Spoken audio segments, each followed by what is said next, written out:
I'd really like a way to be able to see myself through the eyes of Source. Well, that's what we've been talking about all day, but especially in this last segment. We're asking you to listen for the feeling of that. And so that just takes a little practice. We could tell you what it's like, and we could tell you what we see, but that's really not so helpful until you actually do it. That's what that last little segment was that we were offering to you. We can give you some clues. You're doing it when you're at your happiest.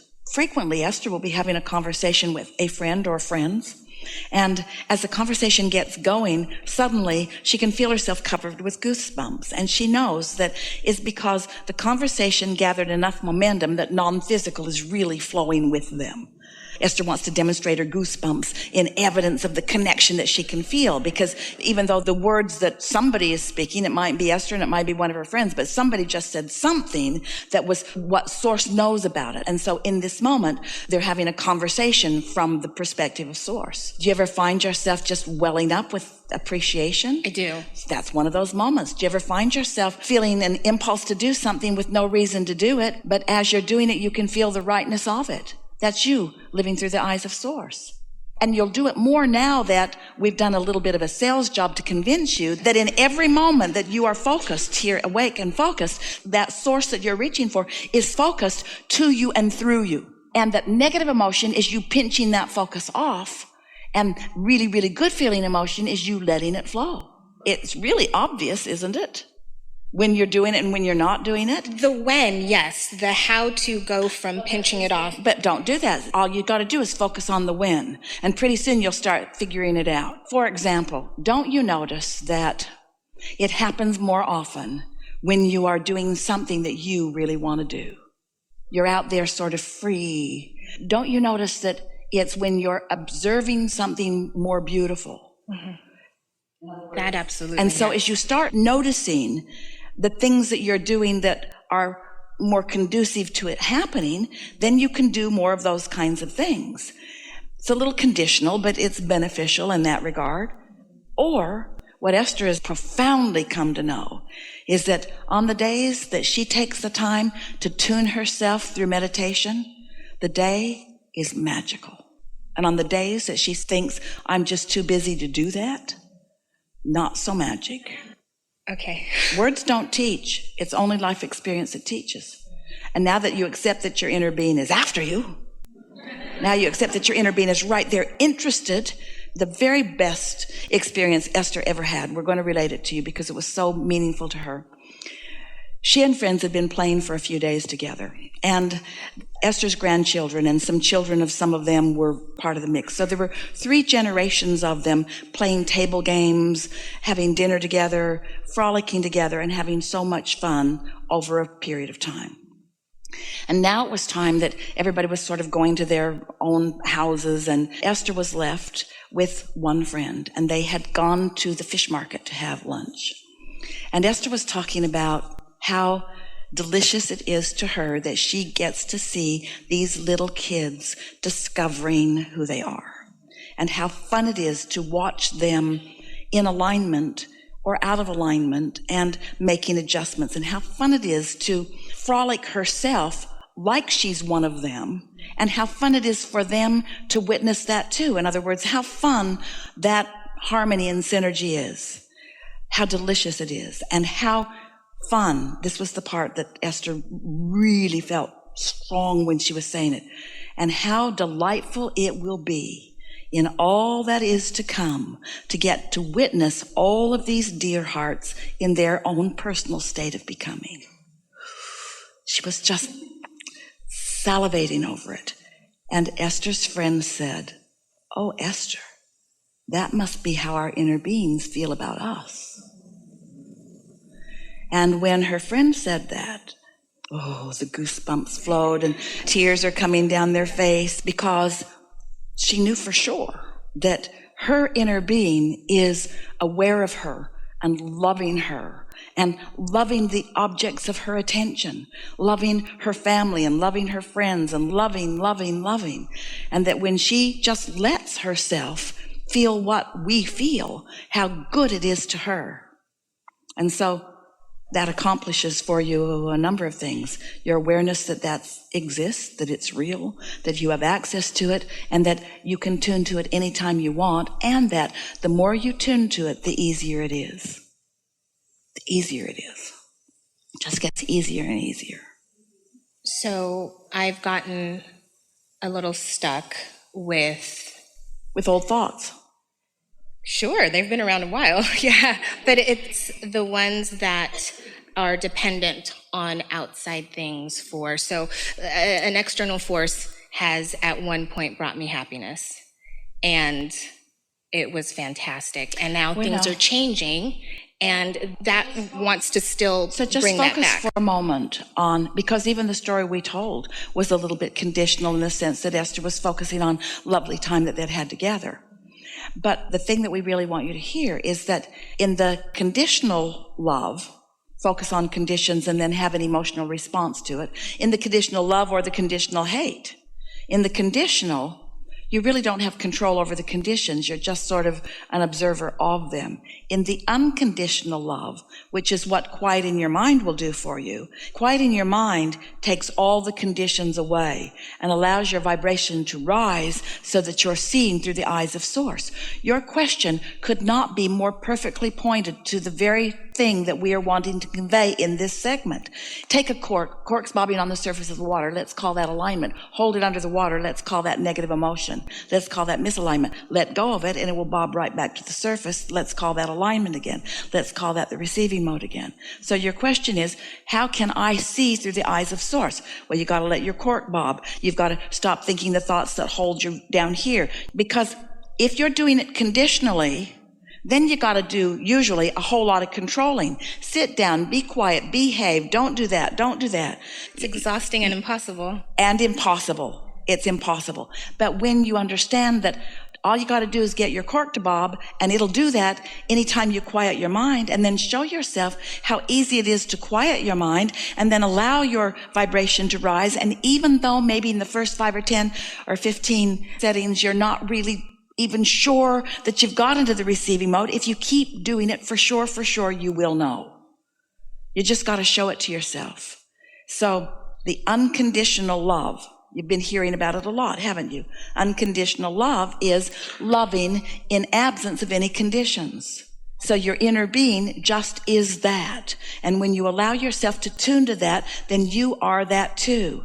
And then you take that alignment and you flow it into the world. Hear the difference in this. You're going to like this. So conditional love is looking around for good things. Oh, there's one. Talking about it, showing it to others. There's one. Now we're all looking at this condition and we get a little bump in our vibration because we're looking at something good. So we're using the condition to cause the rise in vibration. Got it? Unconditional love is meditating because it's what I do. Quieting my mind because it feels good. Quieting my mind and allowing my vibration to rise. And then in my connection, finding conditions that are pleasing to me or causing creation that is pleasing to me. It's the cart before the horse and the horse before the cart thing. Connect first. Connect and then look. Don't look to try to connect. And most people are trying to adjust conditions so that they'll feel better. And then they get lost in the process because there's too many conditions to sort out and there's too many different people with different intentions. There's just too much to see. But if we can convince you that your vortex has already done all the aligning, that your vortex has already made everything blend, that your vortex has already done all the work, and all you've got to do is find some way to quiet your mind and come into alignment with that, then all of this starts flowing into your experience. Unconditional love, unconditional living, unconditional succeeding, unconditional prospering, unconditional. The energy creating the conditions, not the conditions creating the energy. Yeah. Abraham, I want to know how I can see through the eyes of Source. Hear how that question that brings that only answer? Abraham, I want to see through the eyes of Source. Abraham, I want to create unconditionally. Abraham, I want to tune into the energy that allows everything that I've been asking for to just begin flowing into my experience in these comfortable, perfect, unfolding ways. Really good. Thank you. Yeah. Hi there. I spent quite a bit of time trying to get into a form of business that I've been in, and in the last year, well, the year before the last, it was like extremely booming for me. And then last year, it seemed like the business was done with me, you know. So I started to transfer my energy into other things. Like, okay, well, maybe it's time for me to start. I'll take this time as a form of the universe and my inner being telling me that there's more for me to do and I need to start doing. There always is more for you to receive, always more.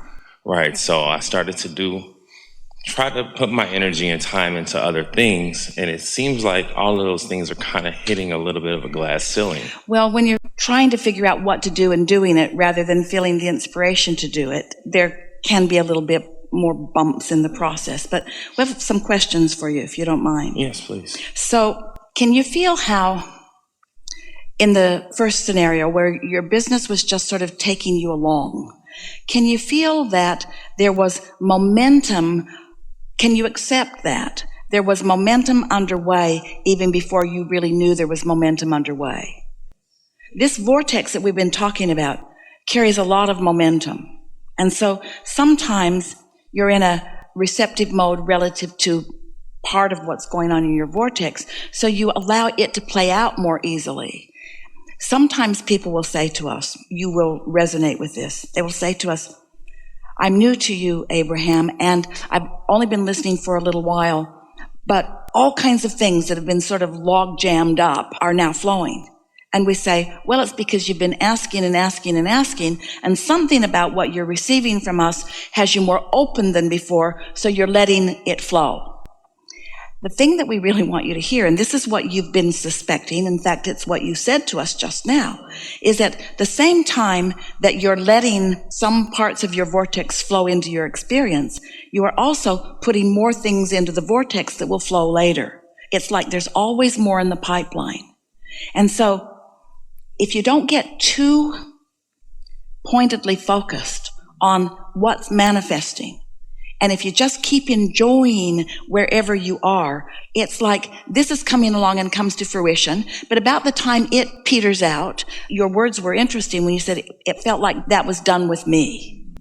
And we wanted to tease you a little bit and say, but were you done with it? But usually it's the same. It's done with you because you're done with it. But at the same time that this is being done, something else is coming into fruition. And as it is petering out, something else is coming. And as it is, something else is coming, because the interest is always in the new. Where it's happening is in this unfolding. Once it has manifested, unless there's more growth in that, unless the business is expanding to you in all kinds of different ways, it will always peter out. Wow.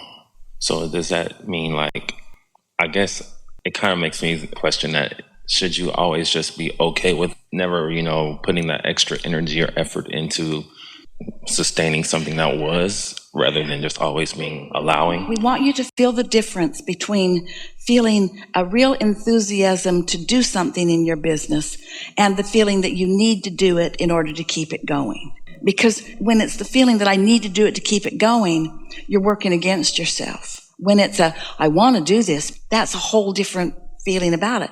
You can keep things moving along to some extent just through your action and attention. You can. In other words, once something's in motion, it's not that difficult to keep it in motion.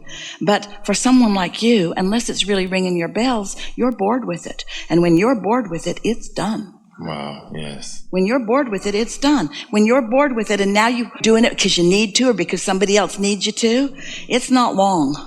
You have to keep breathing new life into things, and they need to keep breathing new life into you. And the thing about it is, your inner being knows where all of those ideas are and what will ring your bells the most. That's beautiful. Thank Sometimes, in the meantime, since your business is still underway, you can revive it while other things are getting underway, just by making lists of positive aspects about it. Or here's a really good tool. Remembering how you felt in the beginning of it, in the really beginning of it, before it even really was a business, when you were just dreaming about it, thinking about why you wanted it. So when you feel enthusiastic about your business, it brings more and more to it. When you don't feel enthusiastic about it, when you want it to enthuse you rather than you unconditionally being enthused, feel the difference?